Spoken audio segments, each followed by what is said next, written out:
منافق اور یہودی کا مقدمہ۔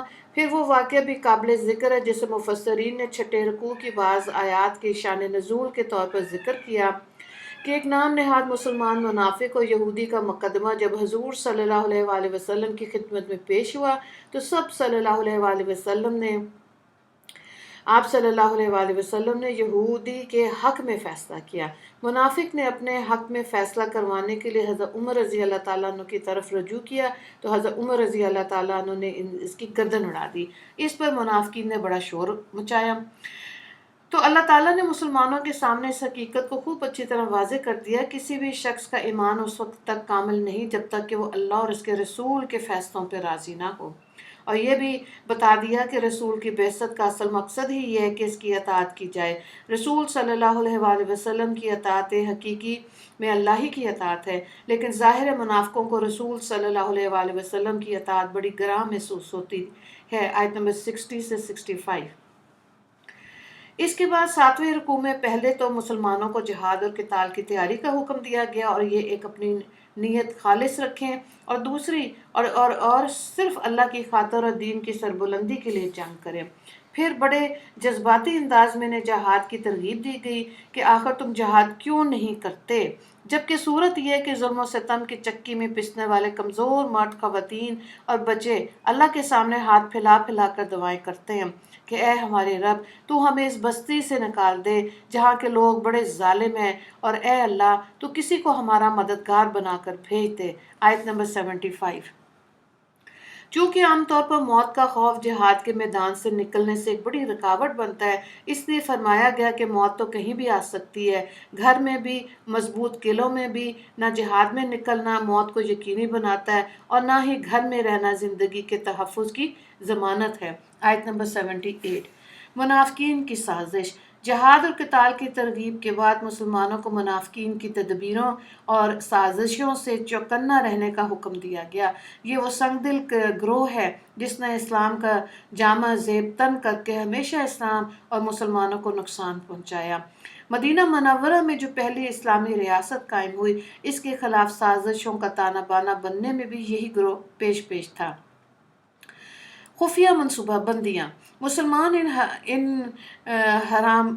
حرمان نصیبوں کے بارے میں فیصلہ کرنے میں متعرض تھے کہ سورہ نساء کا وہ حصہ نازل ہو گیا جس میں ان کی ذلت آمیز حرکتوں، خفیہ منصوبوں بندیوں اور بغض حسد پر مبنی کارروائیوں کا پول کھول دیا گیا، اور ان کے بارے میں واضح فیصلہ سنا دیا گیا کہ ان کا اسلام اور مسلمانوں سے کوئی تعلق نہیں، تاکہ اہل ایمان اور اہل نفاق کے درمیان حد فاصل قائم ہو جائے اور مسلمان منافقوں کے بارے میں یک آواز ہو جائے اور ان کے درمیان کوئی اختلاف باقی نہ رہے۔ اللہ کے حاکمانہ بیان کا انداز۔ باری تعالیٰ کے حاکمانہ بیان کا انداز ملاحظہ فرمائیں۔ اللہ تعالیٰ کہتے ہیں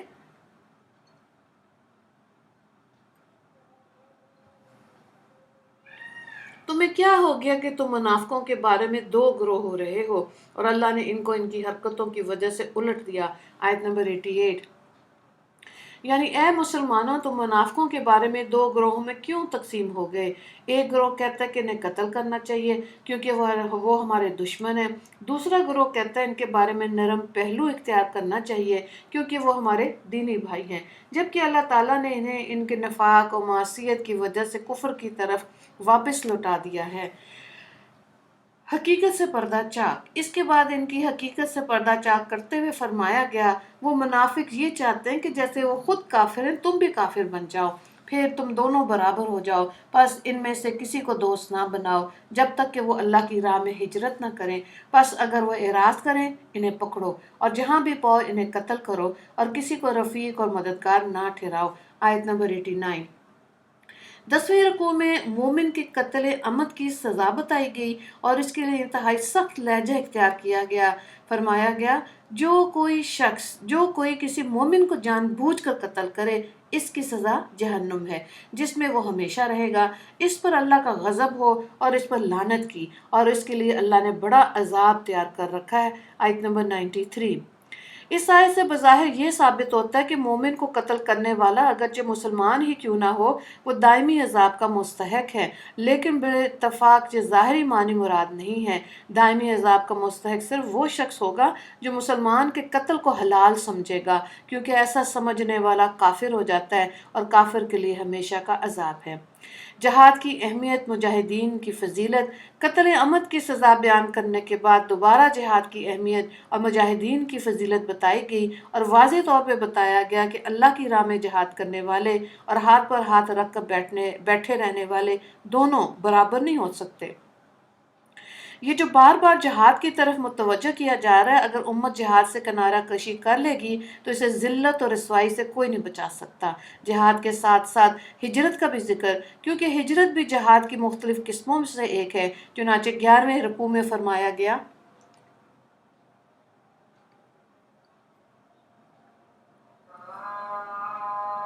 کہ جو شخص قدرت کے باوجود دارالکفر سے دارالاسلام کی طرف ہجرت نہیں کرے گا اور اس حالت میں اسے موت آ جائے گی تو اس کا ٹھکانہ جہنم ہے۔